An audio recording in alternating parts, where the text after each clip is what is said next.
બનાસકાંઠાના વડગામ તાલુકાના માહી ખાતે ફૂડ એન્ડ ડ્રગ્સ વિભાગે નકલી ઘી બનાવતી ફેક્ટરી પર દરોડા પાડ્યા છે. આ દરોડામાં જૈનમ બ્રાન્ડ નામે ચાલતા નકલી ઘીના કૌભાંડનો પર્દાફાશ થયો હતો. ₹3.67 લાખનો જથ્થો સીઝ કરવામાં આવ્યો હતો. ખોરાક અને ઔષધ નિયમન તંત્ર પાલનપુર દ્વારા જાહેર જનતાના આરોગ્યના હિતમાં આ કાર્યવાહી હાથ ધરવામાં આવી હતી. વિભાગના ડેઝિગ્નેટેડ ઓફિસર TH પટેલ અને ફૂડ સેફ્ટી ઓફિસર ES પટેલની ટીમે 9 ફેબ્રુઆરી 2026ના રોજ વડગામના માહી ખાતે ગોડલાગ એસ્ટેટના પ્લોટ નંબર 5900 પર સ્થિત ખુશ્બુ એન્ટરપ્રાઇઝ નામની પેઢીમાં ઓચિંતી તપાસ કરી હતી. પ્રાથમિક તપાસમાં જાણવા મળ્યું કે પેઢીના માલિક અમલદાર અલી અબ્બાસ અલી સુણસરા કોઈપણ કાયદેસરના પરવાના કે મંજૂરી વગર શંકાસ્પદ ઘીનું ઉત્પાદન અને વેચાણ કરતા હતા. તપાસ દરમિયાન પેઢીમાં colour essence, soybean oil, palmolein oil અને વનસ્પતિનો ઉપયોગ કરીને મોટા પાયે શંકાસ્પદ ઘીનું ઉત્પાદન, વેચાણ અને સંગ્રહ થતું હોવાનું જણાયું હતું.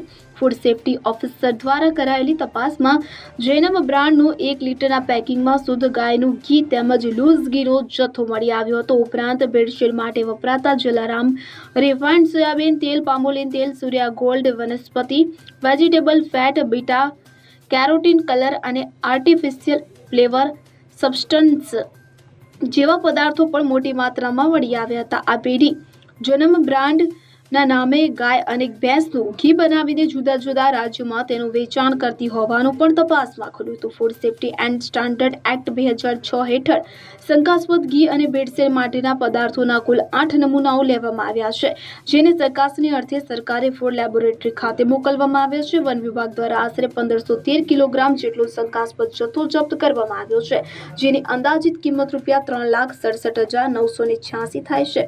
હાલ આ મામલે જવાબદારો સામે કાયદેસરની કાર્યવાહી હાથ ધરવામાં આવી છે. Bureau report CN24 news. હવે જુઓ દેશ દુનિયાની તમામ ખબરો તમારી આંગળીના ટેરવે. ઉઠાવો મોબાઈલ અને Google Play Store પરથી ડાઉનલોડ કરો અમારી CN24 ન્યૂઝ મોબાઈલ એપ.